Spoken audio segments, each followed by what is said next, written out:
नमस्कार, मैं हूँ संध्या आचल। हमारे साथ है राम परवेश पांडे सर, जो कि एक बेहतरीन प्रिंसिपल रह चुके हैं। और बता दें आपको ये इनको 3 बार राज्य पुरस्कार मिला है, वो भी बेस्ट प्रिंसिपल बेस्ट टीचर के रूप में। अभी हम उनसे बात करेंगे। सर, सबसे पहले तो आपका स्वागत है हमारे चैनल में। बहुत बहुत धन्यवाद आपका कि आप मेरे आवास पर आए और मेरा साक्षात्कार लेना उचित समझा। मैं भी आपका स्वागत करता हूँ। आपने कहाँ तक की पढ़ाई की है? मेरी पढ़ाई एमए बीएड, मैंने एमए किया हिंदी से और उसके बाद बीएड किया है।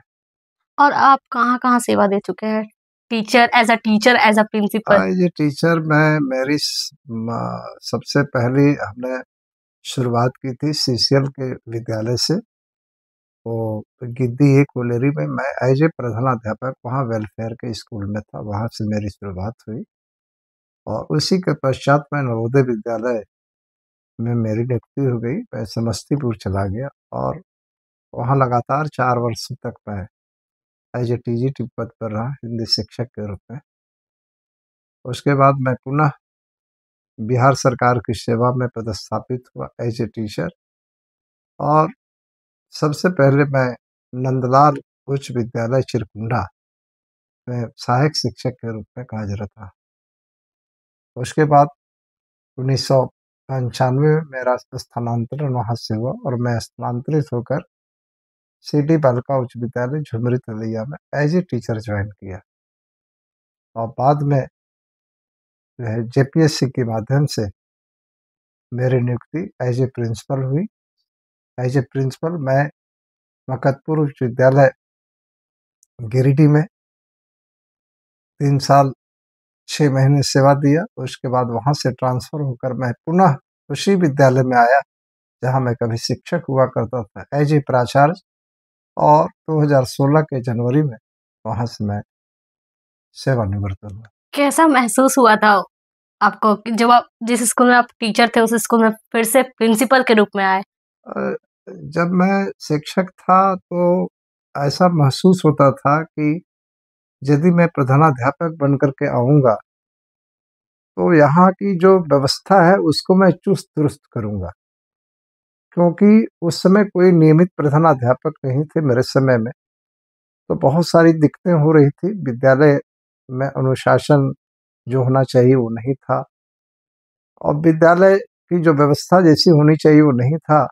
मेरे मन में ये था कि यदि मैं प्रधानाध्यापक पद पर आता हूँ तो मैं निश्चित रूप से उसको पूरा करूँगा। और जब मैं सिटी बालिका उच्च विद्यालय आया तो मुझे गर्व हो रहा हो कहते हुए मैंने बहुत आमूल-चूल परिवर्तन किया।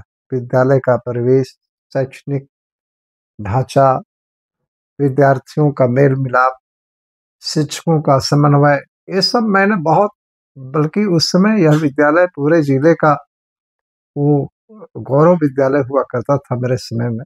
सारे कार्यक्रम जिला स्तर के इसी विद्यालय में होते थे और सभी बच्चे और शिक्षक बहुत ही प्रसन्न मुद्रा में यहाँ पढ़ाई-लिखाई करते थे और हमारा विद्यालय का रिजल्ट भी हमेशा उत्तमोत्तम होता था जिला में। यहाँ तक कि हमारे बच्चे हमेशा लगभग जिला टॉप करते थे। तो ये मेरा रहा, मेरा प्रयास रहा कि जब तक मैं प्रधानाध्यापक के रूप में रहा, मैं पूरा समय दिया और मैं समय का बहुत ही महत्व देता हूँ अपने जीवन में। अपने नौकरी काल में मैंने कभी 1 सेकंड लेट अपने सेवा में नहीं दिया। आज भी लोग मेरे समय का दाद देते हैं, कहते हैं कि सर समय के बड़े पक्के हैं। सर, पहले की शिक्षा व्यवस्था में और अभी की शिक्षा व्यवस्था में क्या अंतर है? देखिए, आज की शिक्षा व्यवस्था और पहले की शिक्षा व्यवस्था में अ, बहुत ज़मीन आसमान का अंतर है। पहले जो अनुराग था शिक्षक और बच्चों के बीच में, जो शिक्षक में समन्वय था, वो आज उसका अभाव है, उसकी खलीस है। आज बच्चे इस डिजिटली दौर में, इस टेक्नोलॉजी के युग में शिक्षक को कम, गूगल को ज़्यादा महत्व देते हैं। पहले शिक्षकों को लोग देवतुल्य मानते थे, भगवान की तरह पूजते थे, लेकिन कहीं न कहीं ये कमी ये दिखाई पड़ती है। पहले शिक्षक अपने मौलिकता के कारण जाने जाते थे, लेकिन आज शिक्षकों के पास बहुत सारी समस्याएँ उनके सामने हैं। कारण कि बच्चे उसी गूगल प्लेटफ़ॉर्म को पढ़ रहे हैं, जिस प्लेटफ़ॉर्म को हमारे बच्चे भी पढ़ते हैं। इसलिए उनकी तैयारी आज के परिप्रेक्ष्य में ज़्यादा करने की ज़रूरत पड़ती है। उनको ज़्यादा सीखने, ज़्यादा पढ़ने की ज़रूरत, ताकि बच्चों को वो संतुष्ट कर सकें, क्योंकि आज का बच्चा पहले के बच्चा से कहीं 10 गुना अधिक उनकी जो बुद्धि लब्धि क्षमता, आईक्यू लेवल है, वो ज़्यादा है। पहले के बच्चे जो है, एक तो पारिवारिक मर्यादाओं से बंधे होते थे, समय का पालन करते थे, विद्यालय में समय से आते थे, समय से जाते थे। आज बच्चों में ये देखा जाता है कि वो उसका अभाव खटकने लगा है। बच्चे ज़्यादा से ज़्यादा अपना मोबाइल पर, एंड्रॉयड मोबाइल पर ज़्यादा ध्यान देते हैं, ना कि पुस्तक पर। यहाँ तक कि बच्चे पूरी की पूरी किताब भी नहीं खरीदते, जबकि पुस्तक जो है एक महास्त्र है अपने जीवन को आगे ले जाने के लिए। लेकिन आज का बच्चा पुस्तक नहीं, बल्कि गूगल को और मोबाइल को ही अपना सब कुछ मान रखा है, जिसके चलते पहले की शिक्षा और आज की शिक्षा में कोसों दूर हो गया।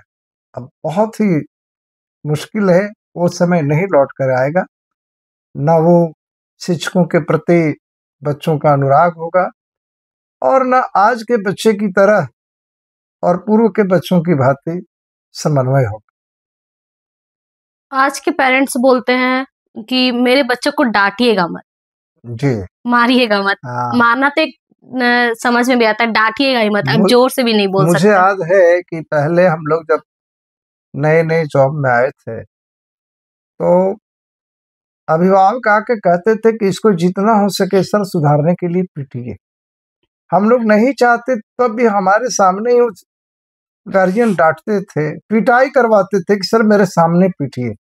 लेकिन आज अगर कोई शिक्षक एकाध तमाचा अगर भूल से भी अगर रसीद कर दिया किसी के पीठ पर, किसी के हाथ में कहीं एक छड़ी लगा दी, तो अभिभावक जो है वो जल भून करके राख हो जाते हैं। बल्कि आज के शिक्षक उनके कोप का भाजन भी बनते हैं। तो आज कहीं न कहीं शिक्षकों के सामने बहुत बड़ा प्रश्न उठ खड़ा हुआ है। पहले एक प्रोवर्ब था कि spare the rod and spoil the child.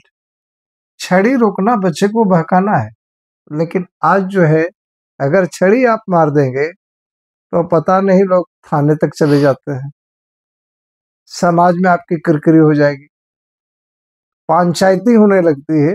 इसलिए आज का शिक्षक विद्यालय में भी थोड़ा डरा सहमा रहता है। वो चाह करके भी बच्चों को जो सीख देनी चाहिए, डरा कर, थोड़ा सा डांट कर, वो नहीं दे पाता है, क्योंकि कॉर्पोरल पनिशमेंट पर सरकार ने पूरी मनाही लगा दी है। तो कहीं न कहीं आज के शिक्षक को पहले की तरह स्वतंत्रता नहीं है, जिसके चलते आज बच्चे जितना लर्न करना चाहिए था, वो नहीं कर पाते हैं, क्योंकि लर्न में डर का भी एक बहुत महत्व है, जो आज के बच्चों के मन में नहीं, क्योंकि शिक्षक छड़ी चलाते नहीं, उनको ये छूट नहीं है। और पेरेंट्स जो है हमेशा ये दरख्वास्त करते हैं कि मेरा बच्चा का ये प्रोग्रेस अच्छा नहीं है, आप बढ़िया प्रोग्रेस कीजिए, मेरा बच्चा अंग्रेजी बढ़िया से बोले, मेरा बच्चा जो है वो कुल मिलाकर सारा जो है ठीकरा शिक्षकों के माथे पर फोड़ते हैं। अपने लिए उनके पास समय नहीं होता है कि बच्चों के साथ 1 घंटा बैठ कर के बिताएं, उनका हाल चाल जाने, उनकी डायरी देखें, उनकी किताब देखें, वो क्या पढ़ रहे हैं उसको देखें। अगर मोबाइल चलाता है तो कितना स्क्रीन टाइम बिताता है, ये सब नहीं देखते, बल्कि सीधे के सीधे स्कूल पर वो थोप देते हैं, या तो प्राचार्य से से बोलते हैं या शिक्षक से बोलते हैं कि मेरा बच्चा का इम्प्रूवमेंट सही नहीं है, तो कहीं न कहीं जो है शिक्षक जो है दोषी है, न कि अभिभावक। जबकि मेरा मानना है कि जिसके अभिभावक सजग हैं, वो बच्चे ज़्यादा से ज़्यादा वो कारगर और अच्छा प्रगति करते हैं और उनका कहीं न कहीं प्रगति अन्य बच्चों की तुलना में ज़्यादा होता है। शिक्षक के भरोसे सब कुछ किया नहीं जा सकता, शिक्षक तो एक मार्गदर्शक है। शिक्षक जस्ट लाइक ए कैंडल, हुँ, वो जलता हुआ एक मोमबत्ती है, वो एक सराग जला देता है, बाकी बच्चों को बढ़ने की प्रेरणा वो देता है, सारा काम बच्चों को करना है, वो पैसिव रहता है, एक्टिव तो बच्चों को रहना पड़ेगा। बिल्कुल।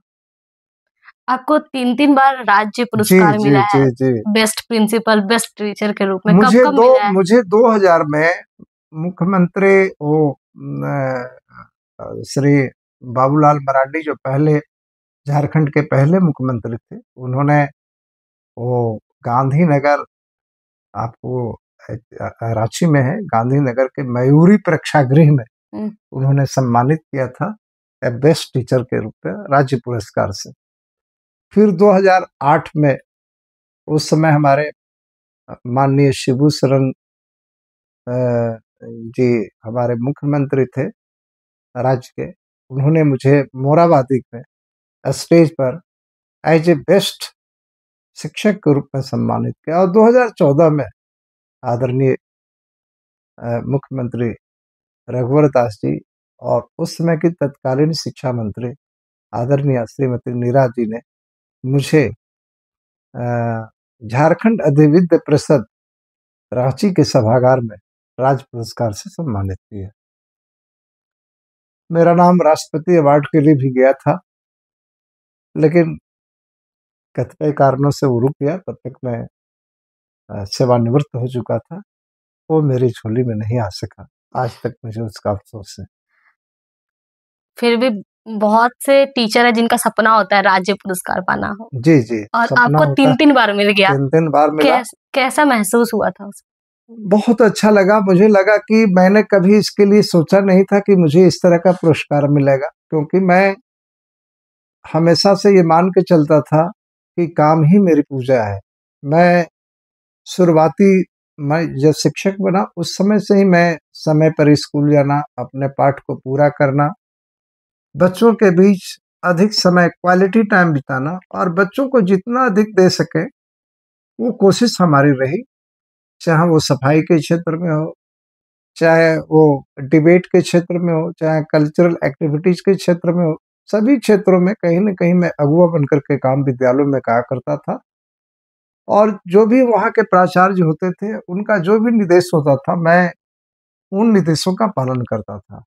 और यही कारण था कि जब मैं प्राचार्य बना, तो मैंने अपने ढंग से विद्यालय का संचालन किया और विद्यालय में जो कमियाँ थीं, उन कमियों को मैंने बहुत ही बेहतरीन तरीके से उसको पूरा किया और जिस विद्यालय में रहा एज ए प्राचार्य, मैं उस विद्यालय को उस जिले का गौरवशाली विद्यालय बनाया और आज भी वह विद्यालय किसी भी रूप में परिचय का मोहताज नहीं है।